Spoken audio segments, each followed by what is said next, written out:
کہ سلام کرنے سے آپ دوسروں کو بھی فائدہ دے رہے ہیں، اپنے آپ کو بھی فائدہ پہنچا رہے ہیں۔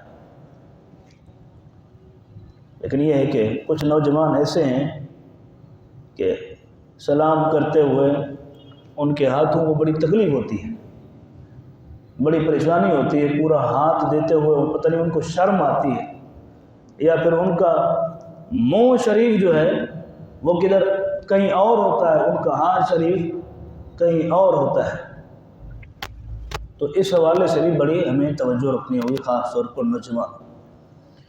اور جب ہم نماز پڑھتے ہیں تو نماز کے بعد ہماری کوشش ہونی چاہیے ہم سلام و کلام کے ساتھ ایک دوسرے کے درمیان روابط رکھیں۔ صرف یہ نہیں کہ وہ میرا رشتہ دار ہے، وہ میرا بھانجا ہے، وہ میرا بھتیجا ہے، وہ میرا دوست ہے، اس سے سلام کر دیا تو بات ختم ہو گئی، نہیں۔ میرے محبوب صلی اللہ علیہ وسلم نے فرمایا افشوا السلام، سلام پھیلاؤ۔ اب یہ نہیں ہے کہ صرف اپنے رشتہ داروں کو سلام دو، باقیوں کو سلام نہ دو۔ کتنے ایسے لوگوں کو میں جانتا ہوں، کتنے ایسے لوگوں کو جانتا ہوں آج تک انہیں فرصت نہیں ہوئی، آج تک انہیں فرصت نہیں ہوئی کہ سلام اٹھ کے کسی کو کرے۔ میں تو اپنی جگہ پر ہوں، مجھے چھوڑ دے، میں نے دیکھا ہو کتنے ایسے نوجوان ہیں جو ایک دوسرے کو سلام کرنا پسند ہی نہیں کرتے۔ سلام امام صاحب نے پھیرا اور امام صاحب نے سلام پھیر کر کے منہ ادھر کیا تو امام صاحب نوٹ کر رہے ہیں، دیکھ رہے ہیں کہ جوان کے بچے اپنے ہاتھوں میں چپلیں لے کر کے پیچھے کی طرف روانہ ہو رہے ہیں۔ پتہ نہیں 2 رکعتیں ان کے لیے بڑی مشکل ہو جاتی ہیں۔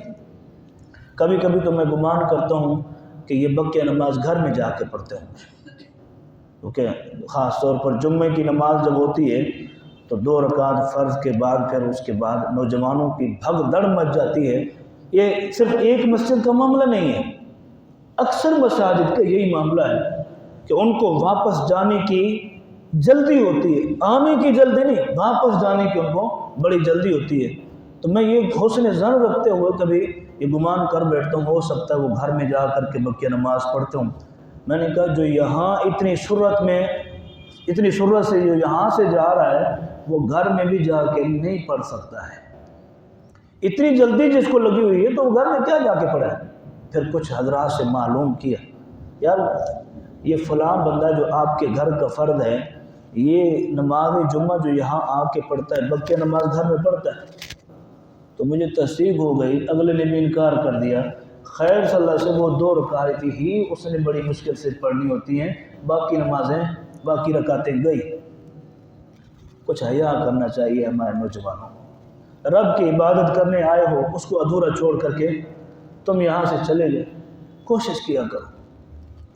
جو بزرگ حضرات بیٹھے ہیں اپنے بچوں کو سمجھایا کریں، اپنے بیٹوں کو سمجھایا کریں کہ بیٹا عبادت اس انداز سے کرو، عبادت پوری کرو۔ آج اگر آپ نے اپنے بچوں کی یہ تربیت کر ڈالی کہ آپ نے نماز پوری پڑھنی ہے اور سختی کرنی ہے، اگر آپ نے آج سے سختی کرنا شروع کر دی عبادت کے معاملے میں، کل کو وہ غفلت نہیں کرے گا، بالکل نہیں کرے گا، یہ میں ذمہ داری سے کہہ رہا ہوں۔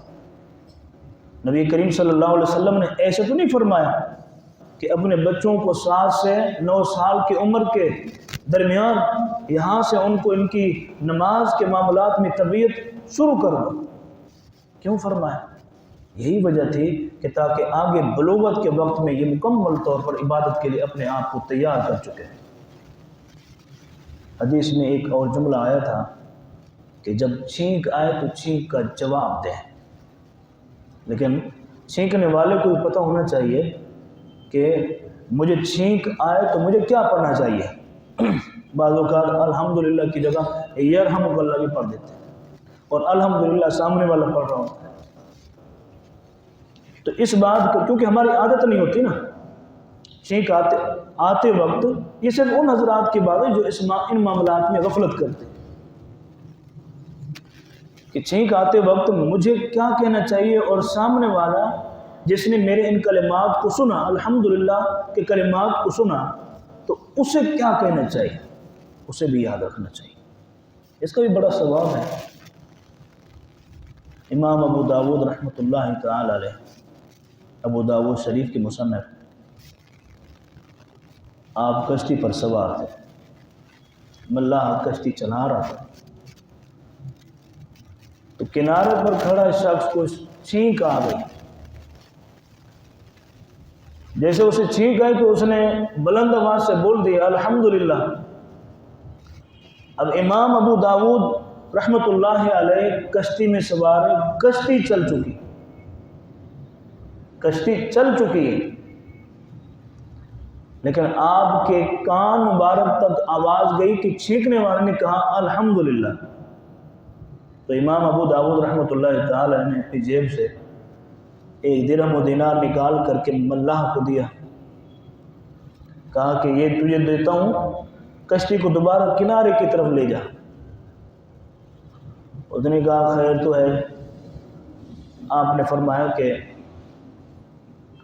میں نے تجھے پیسے دینے ہیں، تو نے میرا کام کرنا ہے، تجھے اپنے پیسوں سے اور مجھے اپنے کام سے، تمہیں بعد میں پتہ چلے گا۔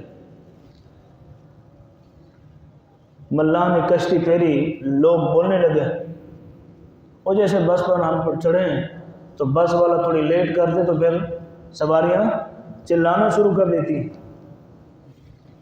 تو کشتی کے اندر بیٹھے حضرات نے بولنا شروع کر دیا کہ تمہیں تو اگلے کنارے پر جانا چاہیے، واپس کیوں جا رہے ہو؟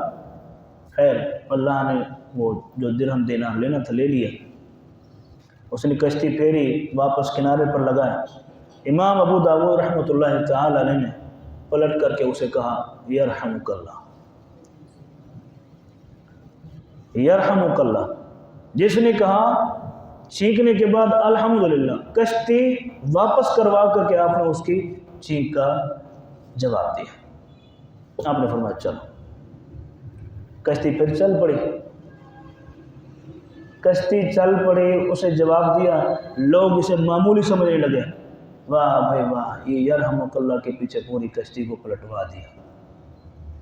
اور یقین مانو امام ابو داود رحمۃ اللہ تعالی علیہ، آپ کو کسی نے خواب میں دیکھا، حضرت اللہ رب العالمین نے آپ کے ساتھ کیا معاملات فرمائے، آپ کی بخشش، آپ کی مغفرت سے متعلق فرمایا، اور تو کچھ پتہ نہیں ہے، لیکن میں نے جو کشتی واپس کروائی تھی ملاح کے ذریعے اور چھینکنے والے کو اس کے الحمدللہ کے بعد میں نے یرحمک اللہ کہا تھا، میرے رب نے ان کلمات کی برکت سے میری مغفرت فرما دی ہے۔ تو کبھی کبھی چھوٹا عمل بھی انسان کے لیے بڑی بخشش کا سامان بن جاتا ہے۔ لہذا ہمارے نوجوان ہیں، وہ عجیب و غریب انداز اپناتے ہیں، کبھی ہاتھوں پر مہندی، تو کبھی ہاتھوں پر کلر، تو بہت ساری چیزیں۔ ابھی تو ہیئر اسٹائل آ گئے، اس سائڈ میں اور کلر، یہاں پہ اور کلر، اور یہاں پر اور کلر۔ اس پر بھی درس آئے گا، جب حضور صلی اللہ علیہ وسلم کی زلف پر بات ہوگی تو پھر اس پر بھی بات ہوگی۔ ابھی نبی کریم صلی اللہ علیہ وسلم کے اس پہلو سلام پر ہماری گفتگو ہے، چوتھا درس آج چل رہا ہے، ایک اور درس بھی دوں گا۔ صحابی رسول ہیں حضرت عمار بن یاسر رضی اللہ تعالی۔ اب ان کی سیرت پر میں کلام کر چکا ہوں، آپ کو پتہ ہے۔ حضرت عمار بن یاسر رضی اللہ تعالی فرماتے ہیں، میرے ہاتھ پھٹے ہوئے تھے، میں گھر میں آیا تو میرے گھر والوں نے زعفران کا لیپ بنا کر کے میرے پھٹے ہوئے ہاتھوں میں لگا دیا۔ تو میں وہ لیپ لگا کر کے حضور کی خدمت میں آیا۔ صحابہ کرام علیہ رضوان جہاں کہیں ہوتے، جس سفر پر ہوتے، لیکن جب وہ پلٹتے پہلے حضور کی خدمت میں حاضری دیا کرتے تھے، پہلے حضور کی خدمت میں حاضری دیتے، حضور کی بارگاہ میں جاتے، حضور کو اپنا پورا احوال بتاتے، پھر اپنے گھروں کو لوٹ جایا کرتے تھے۔ ہمیں بھی اگر سفر کی توفیق ملے، سفر کریں، تو سب سے پہلے کوشش ہماری یہ ہونی چاہیے کہ اللہ کے گھر کو ترجیح دیں۔ یہ میں نے نوٹ کیا ہے کہ عمرے کی ہمیں سعادت مل جائے، حج کی سعادت مل جائے، تو ہم پہلے قدم یہاں پہ رکھتے ہیں۔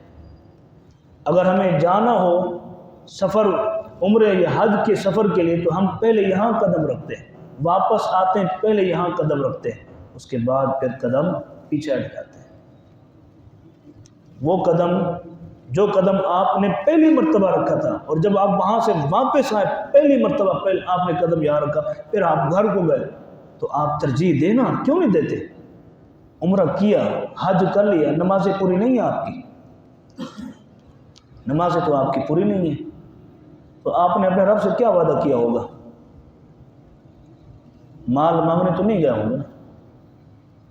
تو حضرت عمار بن یاسر فرماتے ہیں میں حضور کی خدمت میں آیا، میں نے حضور کو سلام کہا، حضور نے سلام کا جواب ہی نہیں دیا، لم یردہ، حضور نے سلام کا جواب ہی نہیں دیا۔ مجھے شک ہو گیا کہ میں نے اپنے ہاتھوں میں لیپ لگایا، میں گھر واپس گیا، میں نے دھو ڈالا، دھو کر کے واپس آیا، حضور کی خدمت میں سلام دیا، حضور نے میرے سلام کا جواب عطا فرما دیا۔ حضور نے فرمایا عمار آج کے بعد ایسا نہ کرنا، آج کے بعد ایسا نہ کرنا، کیونکہ زعفران کا لیپ لگانے والے شخص یہ بھی جنت میں کبھی نہیں داخل ہوگا، لہذا اسے سلام کا جواب میں محمد رسول اللہ صلی اللہ علیہ وسلم نہیں دوں گا اسے۔ اور صحابی رسول کو جب حضور ایک مرتبہ تعلیم فرما دے، ایک مرتبہ سکھا دیں، پھر صحابی کبھی اس عمل کی طرف لوٹ کر کے نہیں آتا ہے۔ حضرت ابو سعید خدری رضی اللہ عنہ فرماتے ہیں کہ ایک شخص حضور صلی اللہ علیہ وسلم کی بارگاہ میں ریشمی جبہ ریشم کا بنا ہوا، جسے عربی کے اندر حریر کہتے ہیں، ریشمی جبہ پہن کر اور سونے کی جناب والا انگوٹھی پہن کر، ہمارے نوجوانوں کو تو سوالات اٹھتے ہیں بھئی کڑے پہننا کیوں منع ہے؟ بھئی یہاں تو سونے کی بات ہو رہی ہے، تم کڑوں پر بیٹھ گئے، تم کانوں کے اندر بالیاں پہن کر کے چلتے گھومتے پھرتے رہتے ہو۔ من تشبہ بقوم فہو من، جو کسی قوم کے ساتھ مشابہت رکھتا ہے وہ انہی میں سے ہو جاتا ہے۔ تو ہمارے نوجوان کہتے ہیں کہ یہ بالیاں پہننا اور کڑے پہننا یہ ہمیں ممنوع کیوں ہو سکتا ہے؟ جناب والا عورت بننے کا آپ کو شوق ہے تو پھر اور بھی بہت سارے طریقے ہیں، لیکن اگر آپ اپنے آپ کو مرد ظاہر کریں اور عورتوں والی ادائیں اپنائیں تو شریعت اسلامیہ کے اندر یہ چیزیں نہیں ہیں۔ اپنے آپ کو سنبھالو، دوسروں کے دیکھا داکھی یہ عمل مت کیا کرو کہ وہ پہنتا تو چلے میں بھی پہن لیتا، بخشوانے کے لیے کل وہی آئے گا تمہیں۔ تو جو حضور صلی اللہ علیہ وسلم کی بارگاہ میں آ رہا ہے وہ یہ سمجھ رہا تھا کہ میں ریشمی جبہ پہن کے جا رہا ہوں، ہاتھ میں انگوٹھی ہے، تو حضور صلی اللہ علیہ وسلم میری تعریف کریں گے۔ تو آیا ریشمی جبہ لگا کر کے اور انگوٹھی پہن کر کے حضور کو سلام کیا تو حضور نے یوں موڑ لیا، اپنا چہرہ شریف موڑ لیا، لیکن اس کو پھر بھی علم نہیں ہوا۔ اچھا حضور نے منہ موڑا، اسے چاہیے تھا کہ حضور کی طبیعت کو پہچانتا، لیکن وہ سمجھا نہیں، وہ خود ہی غصے ہو کر کے گھر واپس آ گیا کہ جی مجھے حضور نے سلام کا جواب نہیں دیا، ایسے تھوڑی۔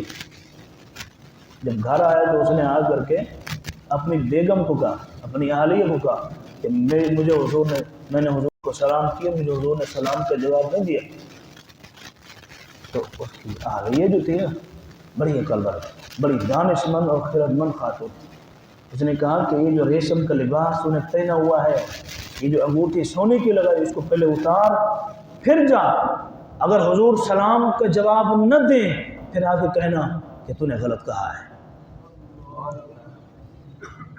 تو وہ انہوں نے اپنے ریشم کے جبے کو اتارا اور انگوٹھی اتاری اور فوراً پھر پلٹ کے آیا، حضور کی بارگاہ میں آ کر کے سلام کیا، حضور نے سلام کا جواب اسے عطا فرمایا۔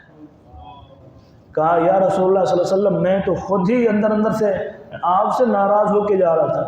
حضور نے فرمایا میری ناراضگی کسی کی ذات سے نہیں ہوتی ہے، میری ناراضگی ذاتیات سے نہیں ہوتی، ذاتی طور پر میری کسی سے ناراضگی نہیں ہوتی، میری ناراضگی، میرا جلال، میرا غصہ صرف اور صرف اللہ کے دین کی خاطر ہوتا ہے، اللہ کی دین کی تبلیغ کی خاطر ہوتا ہے۔ لہٰذا میں تو تمہاری اصلاح کرنا چاہتا ہوں، تمہاری تعلیم کرنا چاہتا ہوں۔ کبھی انسان اپنی ناراضگی کے ذریعے سمجھا دیتا ہے، کبھی اپنی زبان کے ذریعے الفاظ بول کر کے اسے سمجھا دیتا ہے۔ وہ ادائیں مختلف ہوتی ہیں کہ جن کی وجہ سے سمجھنے والا سمجھ آتا ہے کہ موڑنے کا مقصد کیا ہے، بولنے کا مقصد کیا ہے۔ تو وہ صحابی رسول پلٹ کر کے آئے، حضور نے اسے جواب دیا۔ حضور نے فرمایا یہ تمہارا لباس دنیا کا نہیں ہے، یہ انگوٹھیاں سونے کی پہننا تمہارے لیے جائز نہیں ہے، یہ ریشم کا لباس تمہارے لیے اس وقت جائز نہیں ہے۔ لہذا یہ ساری کی ساری خواہشیں، یہ ساری کی ساری تمنائیں میرا رب تمہاری جنت کے اندر پوری فرمائے گا۔ وَلِبَاسُهُمْ فِيهَا حَرِيرٌ، یہ قرآن کے اندر الفاظ ہیں، وَلِبَاسُهُمْ فِيهَا حَرِيرٌ، ان کا لباس جنت کے اندر کون سا ہوگا؟ ریشمی ہوگا۔ اللہ کریم عمل کی توفیق عطا فرمائے، سلام کو عام کرنے کی توفیق عطا فرمائے، سلام کا جواب دینے کی توفیق عطا فرمائے، سلام کرنے کی اہمیت، اس کے طور طریقوں کو سمجھنے کی توفیق عطا فرمائے۔ وآخر دعوانا ان الحمد للہ رب العالمین۔